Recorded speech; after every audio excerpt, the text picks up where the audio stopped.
How's it going, everybody? Joe Metz with FTN Daily back to bring you a StatHero MLB breakdown for Tuesday, August 10th. We have a 13-game overnight slate on StatHero. I'm focused on the 4v4 of StatHero's lineups. I think it presents us with the best ability to take advantage of a lineup where they chose not to stack. Typically, we see at least one or two players, two or three correlated on the same team. They have four different teams. So before we get down into how we are going to beat StatHero today, if you haven't signed up, use promo code FTN to get a 3 times deposit match on your first sportsbook play. Follow them on Twitter at StatHeroHQ. Follow us on Twitter at FTN Daily. If you want access to all the StatHero content, it is all free on FTNDaily.com. You can click the chat button at the top of the website and join our free StatHero Discord, where we are talking all sports all the time. As I said, they didn't choose to stack. And I think that presents us with a good opportunity to take advantage. There are a handful of offenses that I like today. The Yankees being one, they have Aaron Judge in their lineup.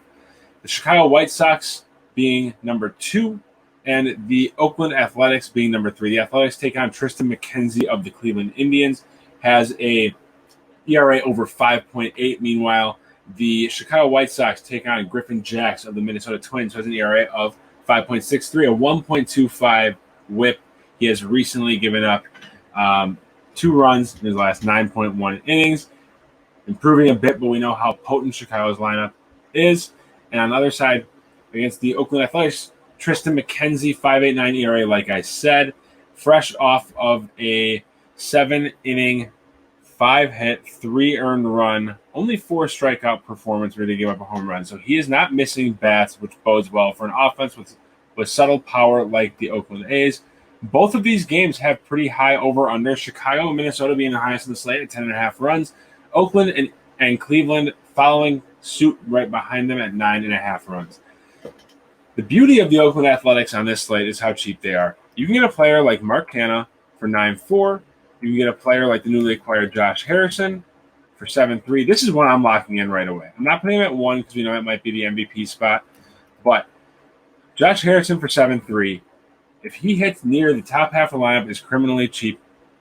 And then you look down, Matt Chapman, only 8.6, someone with that much power. So I like pairing Matt Chapman, Josh Harrison. Brings you enough on-base upside as well as power and RBI upside to your lineup. Leaves you at 24.1K left. I want Eloy Jimenez. He's expensive, projected for 11.1 points. He's an exciting, powerful young player. And putting him in the number 1 spot to the potential 1.5 point boost only bodes well for his production. Leaves us with 10.6 for the last spot. Perfect area to slot in. If you want an Aaron Judge, if you want that Yankees exposure, you can go Aaron Judge or Giancarlo Stanton, or you can go Jose Abreu for 10.3. Projected for the same as Giancarlo Stanton. Gets you to 33.4. Just sneaks over that 33.3 projected for StatHero. So this is the lineup I'm choosing to roll out. Eloy Jimenez, Jose Abreu, Josh Harrison, and Matt Chapman to take down StatHero's 4v4 overnight lineup. Again, follow them on Twitter at StatHeroHQ. I am Joe Metz of FTN Daily, JMetz34 on Twitter, FTNDaily.com.